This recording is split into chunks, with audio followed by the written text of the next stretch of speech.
शहर के अमीर आदमियों की अरबों रुपए से काम करने वाला प्रोफेशनल किलर एक लड़की के लिए शहर में दलाली काम करने वाला सभी गैंगस्टरों को कैसे अकेला खत्म करता है। तो भैया कहानी शुरू होता है वुई-कांग जो हमारा कहानी का हीरो है और उनके पत्नी से जिनका नाम होता है ह्यून-सू। एक दिन होता यह है मैडम जी ह्यून-सू अपना पति को मक्खन लगाते हुए कहने लगते हैं मैं और मेरा दोस्त कहीं घूमने जा रहे हैं, क्या तुम कुछ दिन के लिए उनकी लड़की को अपने साथ अपने घर में रख सकते हो। कांग की कई मना करने के बावजूद कुछ भी कहो लड़कियों से बात मनवाना आता है। ह्यून-सू लड़की का एड्रेस देते हुए खुद को एयरपोर्ट में छोड़ने के लिए कहते बाद वुई-कांग उस लड़की को रिसीव करने जाता है जिसका नाम होता है यूनजी। वुई-कांग यूनजी को रास्ते में लाते समय यूनजी कहने लगती है मैं आज रात अपने दोस्त के साथ रह सकती हूँ। अपने बीबी के कहने से वुई-कांग हाँ तो भर लिया था, लेकिन हकीकत में देखा जाए तो वह 17 साल टीनेज लड़की को अपने पास नहीं रखना चाहता है।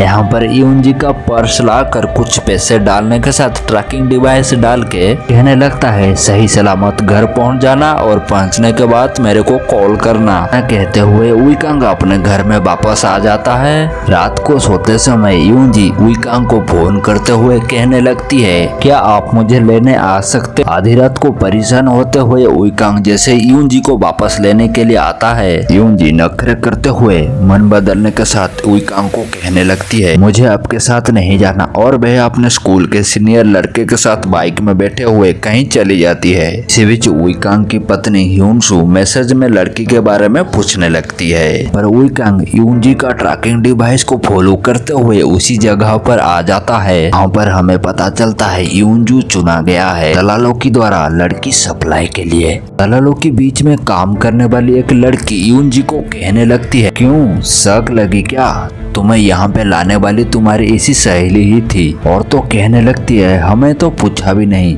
इसी ने ही अपने तरफ से बताया तुम्हें कैसे फंसाना है। यहाँ पर एंट्री होता है वुई-कांग की और वह बड़ी आसानी से ही सबको मार गिराता है। इसी बीच वह दलाली लड़की वुई-कांग के बिना देखे पेट में नाइफ डालते हुए हंसने लगती है और वुई-कांग उस लड़की को एक ही मुक्के में ढेर करते हुए यूनजी को लेते हुए यहाँ से चला जाता है। आगे के सीन में हम देखते हैं यूनजी जहाँ वुई-कांग को परेशान करते हुए पूछने लगती है आपकी उम्र कितना है और आप इतना अमीर कैसे हो और अकेले उन सभी आदमियों को कैसे हराया। आगे की सीन में हम देखते हैं यूनजी और वुई-कांग एक रात को कहीं जा रहे होते हैं। इसी बीच एक पुलिस वाला रोक कर कहने लगा क्या मैं आपको पूछ सकता हूँ पिछले रात हादसा के वक्त आप इसी कार में कहाँ जा रहे थे। वुई-कांग यहाँ पर कहने लगता है मैं यहाँ पर आसपास कहीं रहता हूँ, तो हो सकता है मैं कुछ जरूरी काम के लिए आया होगा।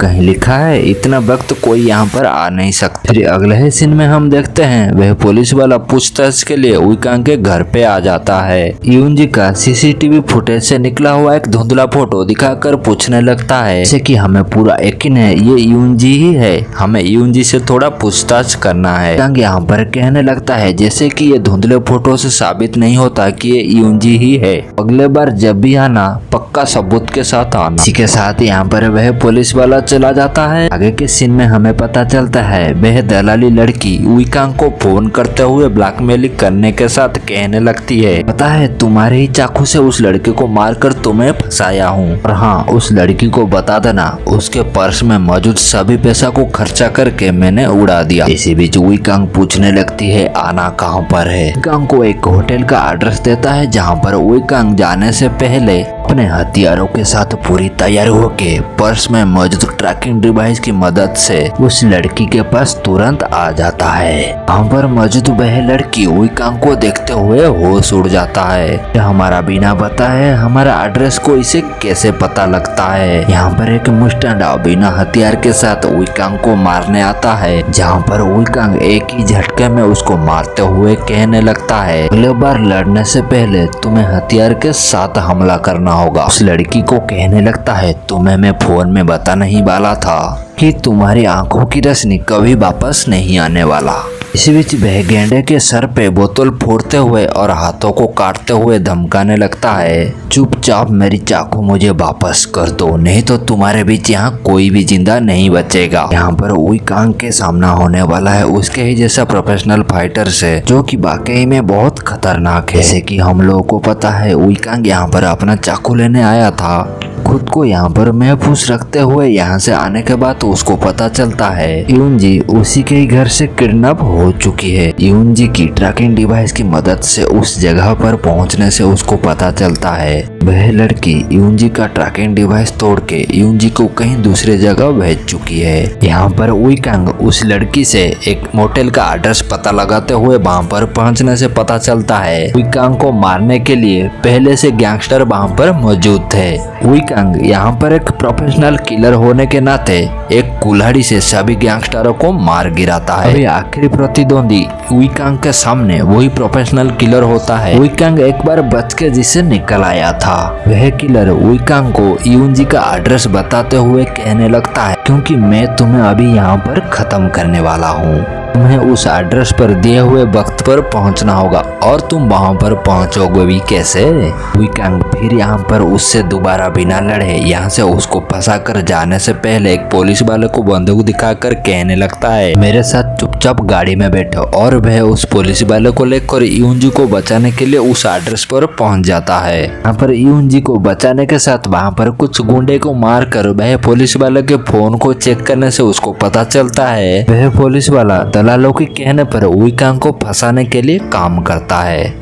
अभी उइकांग उस सबूत के साथ वह पुलिस वालों को कहने लगता है क्यों ना एक काम किया जाए, अभी से मेरे हाथ जितने भी गलत काम किया गया है क्यों ना तुम उसको साफ करने में लग जाओ। पुलिस वालों की मदद से उइकांग और यूनजी वहाँ पर मौजूद पुलिस वालों से बिना कोई सवाल जवाब किए यहाँ से बड़े ही आसानी से चले जाते हैं। एक सीन में उइकांग उस पुलिस वाले को पूछने लगता है क्या तुम बता सकते हो यूनजी को किसने चुना था, तुम्हें मुंह मांगी कीमत मिल सकता है। वह पुलिस वाला यहाँ पर बताने लगता है तुम इससे दूर रहो क्योंकि इसके पीछे रशियन माफिया का हाथ है और हाँ तुम्हें रशियन माफिया के पास जाने से पहले पार्क ह्यूम के पास जाना होगा। इसके बाद उइकांग एक साइलेंसर वाली छोटी पिस्तौल की मदद से पार्क ह्यूम की सभी बंदे को मारने के बाद एक जज के बारे में पता लगाता है जिसके पास पॉलिटिकल पावर बहुत होता है और वह उस पावर की मदद से जज होने के साथ शहर में लड़कियों की सप्लाई का धंधा करता है। और तो यहाँ पर जनाब का जवानी इतना है वे खुद भी लड़कियों की डिमांड करता है और वे जज ही रशियन माफिया को चलाता है। उसने एक रशियन बॉडीगार्ड को भी हायर किया है। यहाँ पर उइकांग को पता लगता है उसके साथ बार बार पंगा लेने वाला वह प्रोफेशनल किलर वही रशियन बॉडीगार्ड ही होता है। यहाँ पर पार्क ह्यूम को मारने के बाद उइकांग पूरी तैयारी होकर जज के पास जाता है। यहाँ पर हमें पता चलता है उइकांग को सबसे ज्यादा खाए जाने वाला सवाल यह था कि यूनजी जैसे मासूम और कम उम्र की लड़की को चुनने वाला आखिर वो है कौन। आखिरकार वह जज के पास आता है और वहाँ पर मौजूद सभी रशियन माफिया को मारने के बाद अभी उसका सामना होने वाला है वह रशियन बॉडीगार्ड से। इसी बीच वह दोनों की जोरदार लड़ाई होने लगता है। आखिरकार वह उस बॉडीगार्ड को भी मार गिराता है और इसके बाद वह जज के पास आ जाता है और बंदूक दिखाते हुए पूछने लगता है यूनजी के चुनने वाला है कौन, क्या तुम? यहाँ पर वह जज बताने लगता है मुझे यूनजी से कोई मतलब नहीं, मुझे बस एक वर्जिनिटी लड़की चाहिए। यहाँ पर उइकांग पूछने लगता है आखिर वो है कौन जो तुम्हें ऐसी लड़कियां सप्लाई करता है। इसी बीच वह जज बताने लगता है तुम जिस लड़की के बारे में बात करते हो उसके चुनने वाला मामा पिग है। पूछने लगता है आखिर मामा पिग है कौन? तुम्हें मामा पिग के बारे में पता नहीं? मामा पिग तो इस लड़की का माँ है और वह इस लड़की की सगी माँ नहीं है। इसी की माँ हमेशा अमीर आदमियों के साथ सौदेबाजी करती है और इसी वजह से वह नाबालिग प्रोस्टिट्यूट केस में फंसी थी और इस केस से बचने के लिए उसी ने ही मुझे यूनजी को ऑफर की थी। यहाँ पर उइकांग उस जज को मारते हुए अपने बीबी को घूमने जगह पर पहुंचता है जहाँ पर यूनजी की माँ मौजूद थी। यहाँ पर उइकांग उस औरत को मारते हुए कहने लगता है यूनजी जैसी मासूम लड़की बिना कारण में तुम्हारी जैसी औरत के लिए मौत डिजर्व नहीं करते हैं। इसी के साथ यहाँ पर यह मूवी खत्म होता है। अगर ये मूवी आपको अच्छा लगा तो प्लीज़ कमेंट करके ज़रूर बताना। अगर आप इस चैनल में नए हो तो प्लीज़ सब्सक्राइब करके बेल आइकन को जरूर दबाना ताकि आगे मैं ऐसे आपके लिए मूवी लाता रहूं। अगले स्टोरी में, तब तक अपना ध्यान रखना।